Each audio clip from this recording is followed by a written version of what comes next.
Good day friends, this is Rahul Munshi और स्वागत है आप सभी का मेरे इस YouTube channel study with Rahul Munshi में। और आज हम लोग अपने इस वीडियो में RBI reserve bank of India ने एक नया सिस्टम लॉन्च किया है, ऑनलाइन डिस्प्यूट रेजोल्यूशन ओडीआर जिसको कहते हैं। उसके बारे में हम लोग डिस्कस करेंगे, कोशिश करेंगे जो इसकी इंपॉर्टेंट पॉइंट्स उसको अच्छे से याद करने के। देखिए, ये बेसिकली जो ऑनलाइन डिस्प्यूट रेजोल्यूशन वो उस ट्रांजैक्शन से रिलेटेड है। कभी कभी अगर हम लोग एज ए बैंकर जब कोई ट्रांजैक्शन करते हैं, जब कोई as a customer as a transaction करते हैं किसी भी बैंक के साथ में, ऑनलाइन ट्रांजैक्शन अगर करते हैं, यूपीआई के थ्रू करते हैं, डेबिट कार्ड के थ्रू करते हैं, इंटरनेट बैंकिंग के थ्रू करते हैं, और किसी ना किसी मोड पे जाके वो अटक जाता है, पैसा हमारे अकाउंट से डेबिट हो जाता है, लेकिन वो पेमेंट सक्सेसफुल नहीं होता है, तो अभी भी हमें काफी दिक्कतें का सामना करना पड़ता है। कुछ दिन वेट करना पड़ता है, पैसा कहीं जाके अटक चुका रहता है, वो पैसा आएगा वापस हमारे अकाउंट में क्रिएट होता है। तो ये ओवरऑल देखा जाए तो उतनी ट्रांसपेरेंसी नहीं है। भारत सरकार के साथ साथ आरबीआई हर ये कोशिश संभव करती है। देखिए, हर एक बैंक का अपना अलग अलग चैनल बना हुआ है कंप्लेंट्स को लॉन्च करने का, कि किसी भी कस्टमर का अगर पैसा फंस रहा है तो वो साथ ही साथ उसको कंप्लेंट को लॉन्च किया जाए, और उसको जितनी जल्दी हो सके। एक टैट रहता है 7 वर्किंग डेज का, 7 वर्किंग डेज का एक टैट रहता है, उसके अंदर में आना चाहिए। लेकिन कई एक टाइम पे ऐसा देखा जाता है कि वो नहीं आता है, और काफी टाइम कभी कभी लग जाता है पैसा वापस आने का। तो इन सभी चीजों को देखते हुए, क्योंकि देखिए भारत सरकार के साथ साथ आरबीआई ये हर कोशिश संभव कर रही है कि ज्यादा से ज्यादा ऑनलाइन ट्रांजैक्शन को बढ़ावा दिया जाए। ऑनलाइन ट्रांजैक्शन से ना केवल बैंक कस्टमर्स को फायदा होता है, ना केवल बैंक्स को फायदा होता है, बल्कि ओवरऑल इंडियन इकोनॉमी को फायदा होता है। तो इस पूरे के पूरे फायदे को देखते हुए, स्पीडनेस को देखते हुए, ट्रांसपेरेंसी को देखते हुए, अगर जब हम लोग ऑनलाइन ट्रांजैक्शंस को बढ़ावा दे रहे हैं तो हमें कस्टमर ग्रीवांसेस रिड्रेसल सेल को भी बढ़ावा देना पड़ेगा, ताकि किसी भी तरह का कोई पैसा कभी किसी का फंस जाए तो उसको आसानी से कस्टमर को वापस किया जा सके। तो हम लोग इसी के बारे में देखेंगे, online dispute resolution ODR system क्या है, इसके बारे में हम लोग ये भी जानेंगे इसका मिनिमम रिक्वायरमेंट क्या होता है, साथ ही साथ किस किस तरह का ट्रांजैक्शन इसके अंदर में कवर्ड होता है। तो हम लोग इन सभी पूरी चीजों को देखेंगे अपने इस वीडियो में। अगर आपको मेरा ये वीडियो अच्छा लगे तो प्लीज मेरे वीडियो को लाइक कीजिए, मेरे channel study with Rahul Munshi को सब्सक्राइब कीजिए, ज्यादा से ज्यादा इस वीडियो को शेयर कीजिए, ताकि मैक्सिमम लोगों तक ये इंफॉर्मेशन पहुंच सके, मैक्सिमम कस्टमर्स तक ये, क्योंकि देखिए हर एक कस्टमर के साथ ये कभी ना कभी ये प्रॉब्लम होता है। इनफैक्ट इन फ्यूचर भी ये प्रॉब्लम आएगा, तो किस तरह से उनको बैंक को अप्रोच करना है ये उनके इंफॉर्मेशन में रहे। आइए शुरुआत करते हैं और देखते हैं ये हमारा नेक्स्ट स्लाइड में क्या है। Reserve bank of India RBI ने, जैसा मैंने आपको बताया कि ये ओडीआर को उन्होंने लॉन्च किया है, ताकि जो कस्टमर्स के डिस्प्यूट आते हैं, जो transaction related, online transaction related जो डिस्प्यूट आते हैं, उनको इजीली रिजॉल्व कर दिया जा सके। अभी देखिए ऑनलाइन ट्रांजैक्शंस में वो कोई डिजिटल पेमेंट हो सकता है, यूपीआई के थ्रू हो सकता है, इंटरनेट बैंकिंग के थ्रू, मतलब कि वो ट्रांजैक्शन सिस्टम ड्रिवन होना चाहिए। और इसमें कोशिश ये रहेगी कि मिनिमम मैनुअल इंटर, अभी देखिए जहां पर भी मैनुअल इंटरवेंशन होता है ना, वो चीजें स्लो हो जाती है। तो ये इन सभी चीजों में ये कोशिश की जाएगी कोई मैनुअल इंटरवेंशन नहीं, ऑटोमेटिक हो सारा का सारा कुछ, ताकि जितना इजी हो सके उसको कस्टमर को वो पैसा वापस दिया जा सके। अभी ये एक आया था आरबीआई का पेमेंट सिस्टम विजन 2021, इसको ये एक्चुअली में ये जो नया सिस्टम लॉन्च किया गया है ये इसी के अंडर में लॉन्च किया गया है। ये एक इंपॉर्टेंट पॉइंट है कि किस सिस्टम या किस विजन के अंदर में ये ओडीआर को लॉन्च किया गया है। तो ये पेमेंट सिस्टम विजन जो आरबीआई का 2021 का है, इसके अंदर में इस सिस्टम को लॉन्च किया गया है, जो कि फुल्ली टेक्नोलॉजी ड्रिवन रहने वाला है, रूल बेस्ड होना है। कुछ रूल्स को डिफाइन किए जाएंगे, उस रूल के अंदर में ही सारे के सारे बैंक्स को काम करना है। इको फ्रेंडली होना चाहिए, साथ ही साथ वो ट्रांसपेरेंसी होनी चाहिए कि अभी किस स्टेज में कस्टमर का वो रिक्वेस्ट है, और कहां कब तक जाकर कस्टमर को पैसा पे वापस मिलने वाला है, मतलब कम से कम समय में कस्टमर को उसका जो डिस्प्यूटेड अमाउंट वापस मिल जाए। अभी देखिए जो ऑथराइज्ड पेमेंट सिस्टम्स होते हैं, पीएसओ जिसको बोलते हैं, मतलब वो कोई बैंक भी हो सकते हैं या कोई नॉन बैंक्स भी हो सकते हैं, मतलब आरबीआई जिनको अलाउ करती है पेमेंट करने के लिए, ऑनलाइन पेमेंट करने के लिए, तो वो बैंक भी हो सकते हैं, नॉन बैंक भी हो सकते हैं।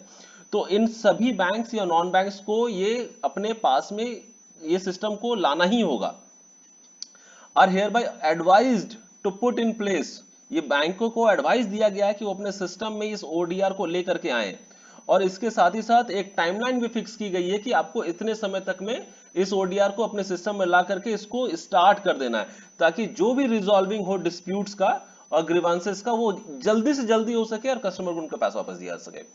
अभी उसके साथ साथ में क्या किया गया है कि पीएसयूज को, जो पेमेंट सिस्टम ऑपरेटर्स होते हैं, उसको साथ ये भी किया गया है कि implement an ODR system for dispute and grievances related fail transactions ये देखिए, ये जो मैंने आपको बताया ना कि उनको टैट दिया गया टर्न अराउंड टाइम, ये 1 जनवरी 2021 का दिया गया। मतलब इसके पहले तक में हर पीएसओस को, जो पेमेंट सिस्टम ऑपरेटर्स होते हैं, उनको अपने अंदर में ये सिस्टम को लेते आना है, अपने सिस्टम में इसको इनबिल्ड कर लेना है। तो ये एक टाइमलाइन दिया गया है 1 जनवरी 2021 तक।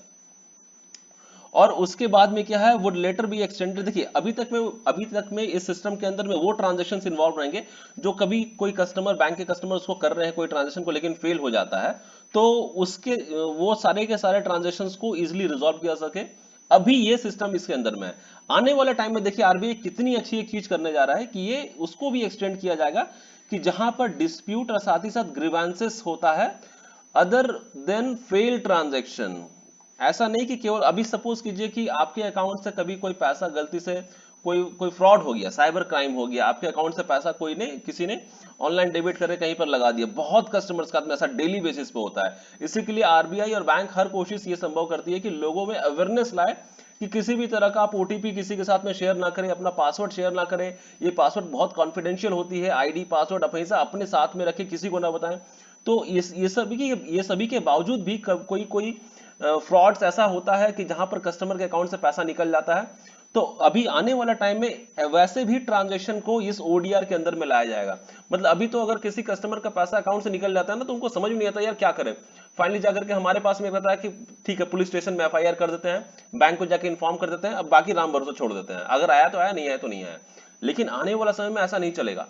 आने वाला समय में आपको ये ओडीआर को इस हिसाब से एनहांस करना है ताकि उस टाइप का भी अगर कोई ट्रांजैक्शन आपके पास में आ रहा है जहां पे फ्रॉड हुआ है, साइबर क्राइम के थ्रू फ्रॉड हुआ है, तो वो भी पैसा कस्टमर को बकायदा पूरा का पूरा वापस दिया जा सके। कोई कोई उस तरह से छूट छूट नहीं दी जाएगी और कस्टमर का पैसा उन तक पहुंचना ही चाहिए।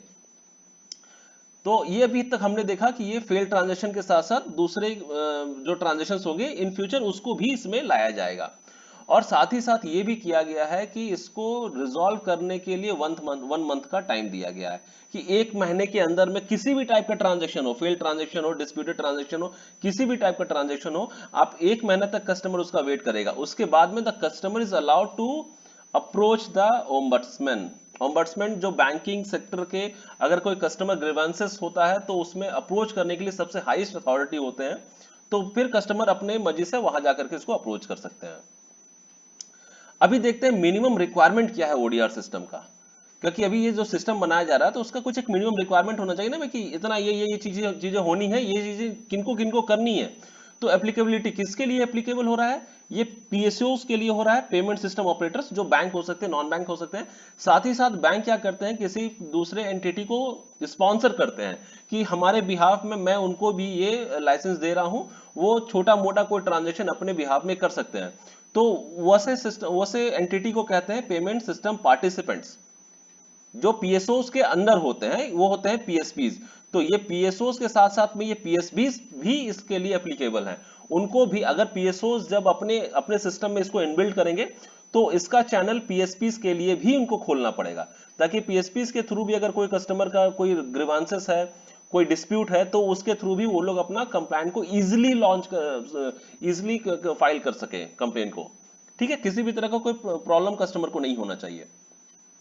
अब इसका स्ट्रक्चर क्या है, देखिए इसका स्ट्रक्चर है each PSO shall make available an ODR system for resolving dispute. वो मतलब उनको प्रोवाइड कराना ही पड़ेगा, हर हाल में उनको प्रोवाइड कराना पड़ेगा, ताकि किसी भी तरह का डिस्प्यूट हो, ग्रीवांसेस हो, उसको इजिली रिजॉल्व किया सके। अभी के टाइम में केवल this is related to fail transactions, but going forward other than fail transactions all kind of transactions will be incorporated, will be inbuilt in this ODR system. ठीक है, अभी स्ट्रक्चर ये हमने देखा। स्ट्रक्चर का एक दूसरा पॉइंट है कि किसी भी तरह का, मैंने ये जैसे आपको बताया कि डिस्प्यूट्स हो, ग्रीवांसेस हो, fail transactions, irrespective of such transactions being on us और ऑफ अस इन नेचर। देखिए ये दो वर्ड होते हैं, मैं आपको थोड़ा सा ब्रीफ कर देता हूं कि ऑन अस और ऑफ अस क्या होता है। सपोज कीजिए कि आपका जो आपके पास अभी जो बैंक अकाउंट है वो एसबीआई का है, ठीक है, और आप एसबीआई का ही एटीएम कार्ड यूज कर रहे हो। बट आप कभी सपोज करो कि आप कभी कोई एटीएम को विजिट कर रहे हो और वो बैंक ऑफ इंडिया का एटीएम है, लेकिन आपके पास एटीएम एसबीआई का है। तो आप जब वहां से कैश विड्रॉल कर रहे हो तो इस टाइप का ट्रांजेक्शन होता है ऑफ अस। मतलब कि आपके पास भले अकाउंट आपका एसबीआई का है, लेकिन आप जो सिस्टम यूज कर रहे हो वो आप बैंक ऑफ इंडिया का यूज कर रहे हो, वो होता है ऑफ अस, क्योंकि वो पूरा पूरा हमारा नहीं रहता है। लेकिन जहां आप आपके पास में उस बैंक का एटीएम है, और साथ ही साथ आप जिस एटीएम को अप्रोच कर रहे हो, जहां से आप पैसा निकाल रहे हो, वो दोनों बैंक सेम है, तो उस काइंड ऑफ ट्रांजेक्शन को कहते हैं ऑफ अस। जैसे आप चेक का केस में भी देख सकते हो, अगर आप कभी जब आप बैंक में चेक को देते हो, तो अगर सपोज कीजिए कि आपका एसबीआई का आपका अकाउंट है, और आप एसबीआई को ही वो चेक जा करके दे रहे हो, तो और वो चेक भी आपको एसबीआई का ही मिला हुआ है, तो आप क्या करते हो, आपको इजीली वो चेक इनकैश होता है, और वो उसका अकाउंट, उसका पैसा या तो आपका अकाउंट में आ जाता है, या आपको कहीं ट्रांसफर हो जाता है। लेकिन अगर सपोज कीजिए कि आपके पास में अकाउंट है एसबीआई का, और आपको जो चेक दिया गया है, किसी ने आपको दिया है, वो आपको पीएनबी का चेक दे दिया है, तो अभी क्या है कि आप उसको क्लियरिंग के लिए डालेंगे, तो इस टाइप ऑफ ट्रांजेक्शन को ऑफ अस कहते हैं, जो कि मतलब दो बैंक से मिल करके वो ट्रांजेक्शन सक्सेसफुल हो रहा है, तो वो ऑफ अस हो गया। और जहां पर वो इंस्ट्रूमेंट भी या वो ट्रांजेक्शन भी आप उसी बैंक का कर रहे हैं, जहां पर आप जिस बैंक को अप्रोच कर रहे हैं, वो ऑन अस ट्रांजेक्शन होता है। तो इस दोनों के दोनों ट्रांजैक्शंस को ही रिजॉल्व करेगा ये ओडीआर सिस्टम। ऐसा नहीं कि केवल एसबीआई टू एसबीआई का, या फिर बैंक ऑफ बड़ौदा टू बैंक ऑफ बड़ौदा ही वो यूज करेगा, नहीं, हर हर एक तरह का ट्रांजैक्शन इसको इसको अपने अंदर में यूज करना है। Type of transaction covered under the scope of the ODR, ये मैंने आपको पहले ही बता दिया है कि जो भी फेल्ड ट्रांजैक्शंस रहेंगे, failed transaction shell be covered under ODR system. तो ये अभी हमने देखा कुछ एक पॉइंट। अभी अभी नेक्स्ट पॉइंट पे हमारा आता है कि ये lodging and tracking of dispute and grievances, कैसे इसको लॉन्च करना है और इसका ट्रैकिंग कैसे रखना है। कि अभी अभी भाई आपने एक रिक्वेस्ट को रेज कर दिया, लेकिन वो उस रिक्वेस्ट का कोई आपके पास में सीक्वेंस नंबर नहीं है, कुछ नहीं है, साथ ही साथ you don't know the means और द मोड्स ऑफ कंप्लेनिंग, कैसे आप उसको कंप्लेन करोगे। तो इसके बारे में थोड़ा सा यहाँ पे मैं आपको ब्रीफ कर देता हूँ कि ये आपको बहुत सारे मोड्स दिए जाएंगे कंप्लेन लॉन्च करने के लिए, जो कि वेब बेस्ड होंगे, मतलब हर हाल में आपको इंटरनेट के थ्रू ही उस कंप्लेन को लॉन्च करना पड़ेगा। और पेपर बेस्ड भी होते हैं, पेपर बेस्ड कंप्लेंट फॉर्म, मतलब दोनों ही चैनल आपको दिया जा रहा है, कि मतलब इंटरनेट के थ्रू भी होगा और वो पेपर के थ्रू भी होगा। अभी उसके साथ ही साथ में आपको आईवीआर होता है, जब कभी आप कस्टमर केयर को कॉल करते हैं, तो अंदर से सिस्टम ऑटोमेटिकली आपसे बात करता है, उसको आईवीआर कहते हैं। आप आईवीआर के थ्रू भी इसको लॉन्च कर सकते हो, आप मोबाइल ऐप के थ्रू भी इसको लॉन्च कर सकते हो, कॉल सेंटर में कॉल भी कर सकते हो, बात कर सकते हो, एसएमएस के थ्रू, मतलब कि हर वो मोड ऑफ चैनल जो कि कस्टमर्स जानते हैं और वो हमारे सिस्टम में अवेलेबल है, हर वो मोड उनको प्रोवाइड कराया जाएगा, ताकि वो अपना डिस्प्यूट को और ग्रीवेंसेस को इजिली लॉन्च करा सके। ठीक है। और इसके साथ ही साथ में जो in case of mobile phone based systems, like अभी जैसे होता है ना यूपीआई, यूनिफाइड पेमेंट्स इंटरफेस, तो यूपीआई के केस में क्या होता है कि वो मोबाइल में ही वो सारे के सारे ट्रांजेक्शन्स होते हैं। किसी को पेमेंट करना होता है, अपने यूपीआई आईडी यूज करते हैं, उनको पेमेंट भेज देते हैं, इंस्टेंट पेमेंट चला जाता है तुरंत में। तो उस टाइप का भी अगर कोई ट्रांजेक्शन हो रहा है जहां पर, या फिर उसके अलावा कोई थर्ड पार्टी प्रोवाइडर है जो थर्ड पार्टी आकर के उनको सर्विस दे रहा है, वैसा भी अगर कोई ट्रांजेक्शन हो रहा है, तो उस सभी के सभी ट्रांजेक्शन्स का भी इसमें इस्तेमाल होगा। कि भाई किसी भी तरह का अगर कोई डिस्प्यूट है, तो वो इस ओडीआर सिस्टम के थ्रू अपने कंप्लेन को लॉन्च करा सकते हैं। ऐसा नहीं है कि भाई अगर आपने इस मोड के थ्रू ही ट्रांजेक्शन किया और आपका डिस्प्यूट हुआ तभी लॉन्च होगा, नहीं। ऑनलाइन माध्यम से कोई भी ट्रांजेक्शन आप कर रहे हो और आपका पैसा अकाउंट से कट गया है, लेकिन पार्टी को पेमेंट नहीं गया है, वो फेल्ड हो गया है, और वो पैसा वापस आपको भी नहीं मिला है, तो हर उस तरह का ट्रांजैक्शन का डिस्प्यूट को आप ओडीआर सिस्टम के थ्रू लॉन्च करा सकते हो। और बहुत ही जल्दी अभी ये हमारे बैंकिंग सिस्टम में आ जाएगा, क्योंकि इसका फर्स्ट ऑफ जनवरी तक का इसका टाइमलाइन दिया गया है सभी बैंकों को। तो आप समझ सकते हो कि बहुत ज्यादा समय नहीं बचा हुआ है। तो अभी ये रिसेंट का, मतलब एक दिन दो दिन पहले का ही ये आरबीआई का नोटिफिकेशन आया है। तो अभी बैंक को बहुत सारा काम करना है, ताकि इस पूरे के पूरे सिस्टम को इन प्लेस कर दिया जाए। अभी क्या है कि जो पीएसओज होते हैं, जैसे मैंने आपको बताया, पेमेंट सिस्टम ऑपरेटर्स या पार्टिसिपेंट्स हो, उनको क्या है, shall provide the customers an access, उनको अपने कस्टमर को एक एक्सेस देना पड़ेगा, ताकि वो डिस्प्यूट्स और ग्रीवांसेस के रिलेटेड जो कंप्लेंट है उसको लॉन्च करा सके, और irrespective of such transactions being on us or off us in nature. ये भी हमने देख लिया। अभी क्या है, ये types of transactions covered under the scope of the ODR system. अभी types of transactions to begin with disputes and grievances relating to failed transactions shall be covered under ODR system. कि जो भी ऑनलाइन पेमेंट सिस्टम चल रहा है उसके अंदर में अगर कोई ट्रांजैक्शन हो रहा है तो उसको ये कवर करेगा। और ये मतलब बहुत ही अच्छी एक इंफॉर्मेशन है जो आरबीआई की पहल है। आरबीआई ने पहले भी इस तरह की बहुत सारी कोशिशें की हैं ताकि कस्टमर का पैसा उनको इजीली वापस दिया सके।